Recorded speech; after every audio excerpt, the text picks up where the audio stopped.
Hi guys, so today we are doing some harvesting of our black-eyed peas, what we call kunde in Kenya, and I wanted you guys to catch a little bit of the process as I do it. I have not harvested them before, so we're kind of learning together, but I've been given the tips on how to go about it.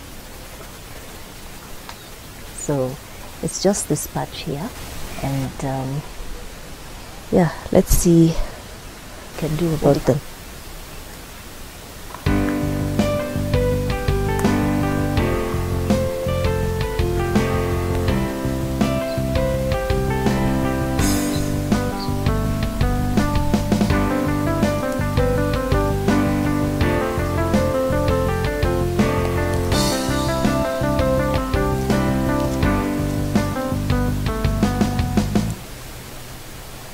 So from what I've learnt, I was told that the bottom leaves, these leaves here at the bottom, I hope you can hear me with all this wind, these leaves at the bottom tend to make it bitter, so you don't cook these, leave the bottom leaves and cook the top ones.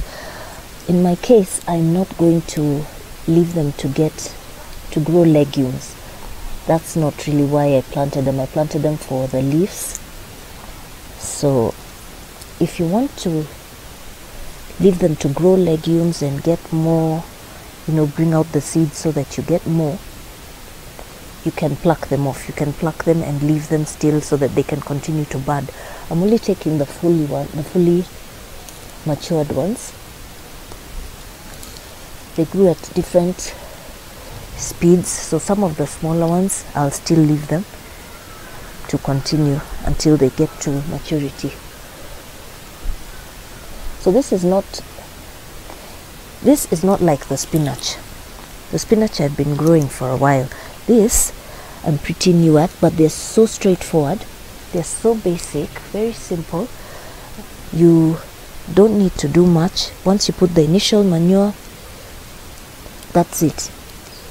They basically just grow on their own. They need very minimal water. And you're good to go. You can see them sprouting. I'll come closer and show you how they are sprouting out more.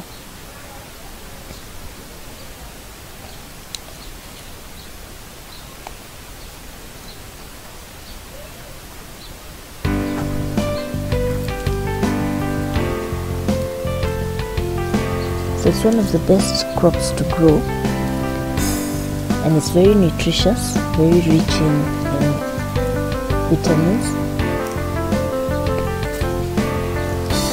and pretty straightforward to cook. I'm going to mix mine with a bit of kale and spinach, and that is it.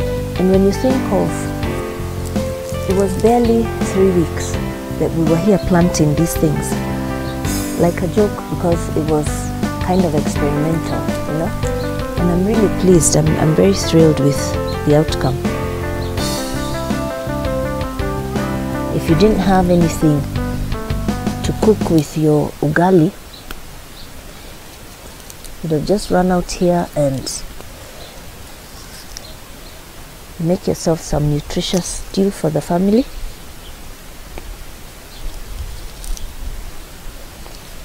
The thing that I like most is that they don't need a lot of water.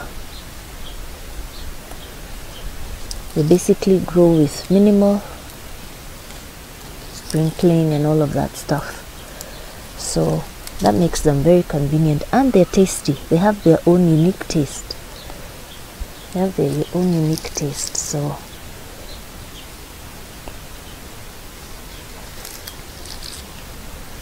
it's definitely a project that I'm going to do a lot more of.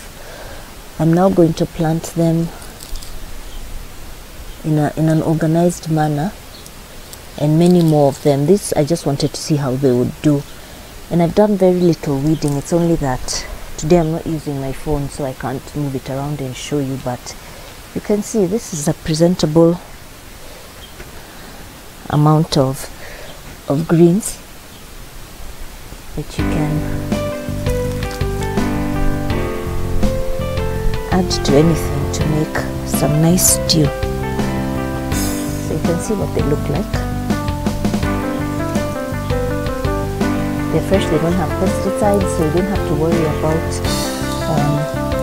how they were planted or cultivated when it's your own. For anyone who has some place where you can do this, it looks like this.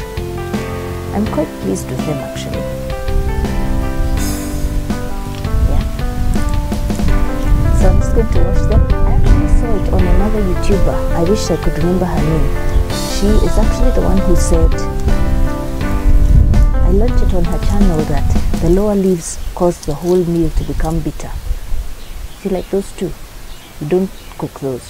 So I'll take the top ones. Take the top ones. You can see it was budding. It would have bloomed into way much more if it had taken longer. So those, the smaller ones, are going to continue to grow, and in another few weeks at least I've made the congestion a bit less. So in another few weeks, by the time that spinach is blooming, this other stuff will be ready and you can combine them. So that was my little harvest. It wasn't a long video, just sharing with you the experience, and see you next time.